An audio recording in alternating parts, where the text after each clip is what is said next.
Si paling perdana. Pimpinan hingga anggota Komisi 10 DPR RI menangis saat merespons pernyataan Menteri Kebudayaan Fadlizon terkait rangkaian kasus kekerasan seksual massal selama kerusuhan Mei 1998.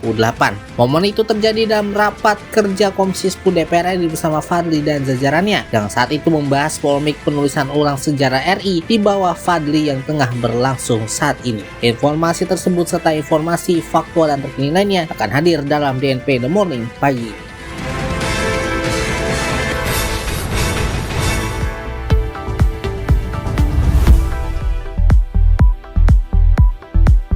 Inilah DNP in the Morning edisi Rabu 3 Juli 2025. Anda bersama saya Andika Rizky Rahansyah dan rekan saya Jordan Gozali.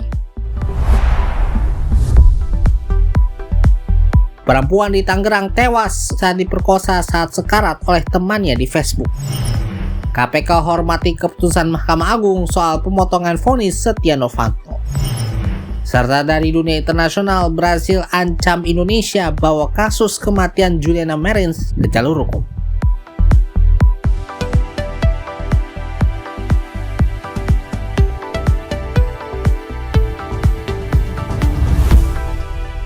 Selamat pagi Indonesia. Polisi menangkap seorang pria berinisial MF berusia 23 tahun atas kasus pembunuhan dan pemerkosaan perempuan berinisial R berusia 49 tahun di sebuah kamar penginapan di Jalan Empu Barada Raya, Kelapa II, Kabupaten Tangerang, Banten. Aksi pembunuhan ini bermula dari perkenalan antara korban dengan pelaku melalui Facebook. Dari perkenalan itu, komunikasi keduanya semakin intens hingga akhirnya pelaku mengajak korban untuk bertemu. Keduanya pun sepakat bertemu di sebuah penginapan pada Sabtu 24 Mei 2025 lalu. Dalam kesempatan itu, pelaku kemudian berniat mengajak korban untuk berhubungan badan. Atas penolakan itu, pelaku kemudian melempar tubuh korban ke atas kasur dan langsung melakukan tindakan yang tidak senonoh tersebut. Namun korban terus berusaha menolak. Setelahnya pelaku meninggalkan korban di dalam kamar penginapan itu dengan posisi duduk bersandar di tempat tidur. Korban juga ditinggalkan dalam kondisi setengah telanjang serta keluar busa dari mulut serta hidungnya. Korban baru ditemukan keesokan harinya atau pada Minggu 25 Mei 2025 oleh karyawan hotel dalam kondisi meninggal dunia. Temuan itu langsung dilaporkan ke pihak berwajib. Sementara polisi menangkap pelaku keesokan harinya lagi atau Senin 26 Mei di wilayah Parung Panjang, Bogor, Jawa Barat. Victor mengungkapkan dari hasil pemeriksaan forensik di RSUD Kabupaten Tangerang ditemukan sejumlah luka akibat benda tubuh pada jasad korban. Pelaku berinisial MF itu telah ditetapkan sebagai tersangka dan ditahan. Ia dijerat dengan pasal 6C Junto pasal 15 ayat 1 huruf O Undang-Undang Nomor 12 Tahun 2022 tentang tindak pidana kekerasan seksual atau TPKS dan atau pasal 338 KUHP dan atau pasal 365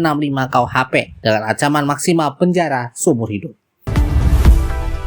Pimpinan hingga anggota Komisi 10 DPR RI menangis merespons pernyataan Menteri Kebudayaan Fadlizon terkait rangkaian kasus kekerasan seksual massal selama kerusuhan Mei 1998. Momen itu terjadi dalam rapat kerja Komisi 10 bersama Fadli dan jajarannya pada Rabu 2 Juni lalu. Rapat tersebut turut membahas polemik penulisan ulang sejarah RI di bawah Fadli yang tengah berlangsung saat ini. Momen itu terjadi ketika Wakil Ketua Komisi 10 DPR RI Mai Esti Wijayanti memotong Fadlizon di dalam rapat tersebut. Esti menilai Fadli tidak memiliki kepekaan terhadap persoalan tersebut. Menurutnya, pernyataan Fadli hanya akan semakin membuat luka terhadap para korban. Fadli pun mengklaim tidak pernah menyangkal peristiwa tersebut. Ia mengatakan secara pribadi kasus pemerkosaan pada Mei 1998 memang terjadi. Esti sempat memotong lagi dengan mengatakan ia bertempatan demikian pada penjelasan Fadli sebelumnya. Pemimpin rapat yang juga Wakil Ketua Komisi 10 DPR RI lalu Hardian Irvani kemudian mencoba untuk menengahi Fadlizon dan Esti. Bukan hanya Esti, berdasarkan pantauan DP Integrated News, anggota Komisi 10 DPR RI dari fraksi PDI Perjuangan, Mercy Christy Barens juga menangis saat merespons pernyataan Fadlizon soal kekerasan seksual selama 98. Menurutnya, banyak perempuan Indonesia yang menjadi korban selama Perang Dunia II oleh Jepang. Kala itu, kata Mercy, pemerintah Jepang menerima semua korban.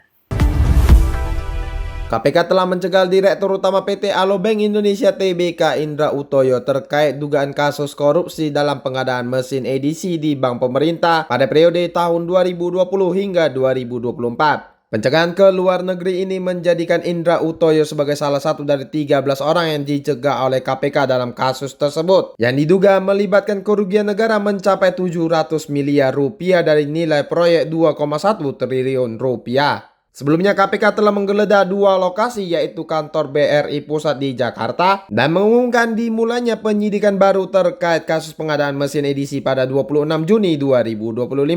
KPK juga telah memeriksa beberapa saksi dan mengumumkan nilai proyek serta jumlah orang yang dicegah berpergian ke luar negeri pada akhir Juni dan awal Juli 2025.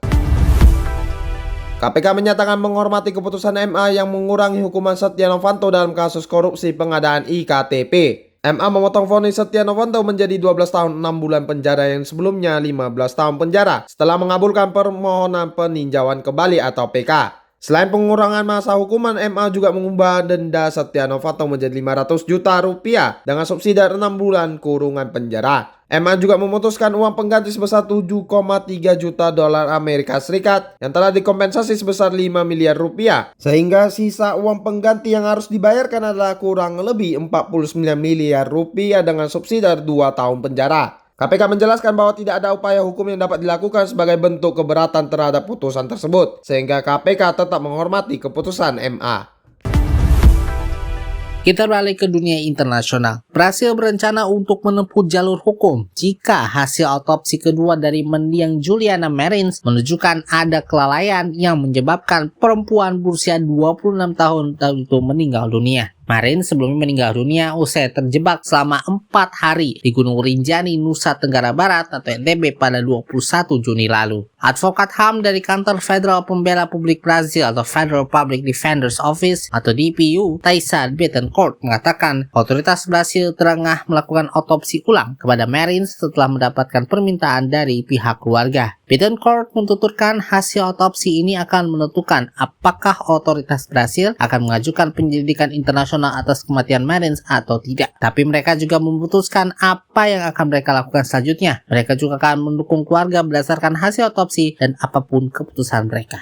Bettencourt mentuturkan otopsi ulang ini diminta keluarga karena minim klarifikasi dari otoritas Indonesia terkait penyebab kematian dan kapan tepatnya Marins meninggal dunia. Hasil otopsi yang dilakukan tim forensi Rumah Sakit Bali mendapatkan Marins meninggal 20 menit setelah jatuh di Gunung Rinjani. Dokter spesialis forensik Rumah Sakit Bali Mandara, Ida Bagus Putu Alit mengatakan Juliana mengalami luka paling parah di dada akibat benda-benda tumpul tersebut. Sementara itu, DPU dikabarkan telah meminta kepolisian federal Brasil untuk menyelidiki apakah ada indikasi pelanggaran kriminal seperti pengabaian yang dilakukan otoritas Indonesia dalam menangani Marins. Jika terbukti ada unsur kelalaian dan pembiaran, kasus ini akan diajukan ke Badan Hukum Internasional seperti Inter-American Commission on Human Rights atau IACHR.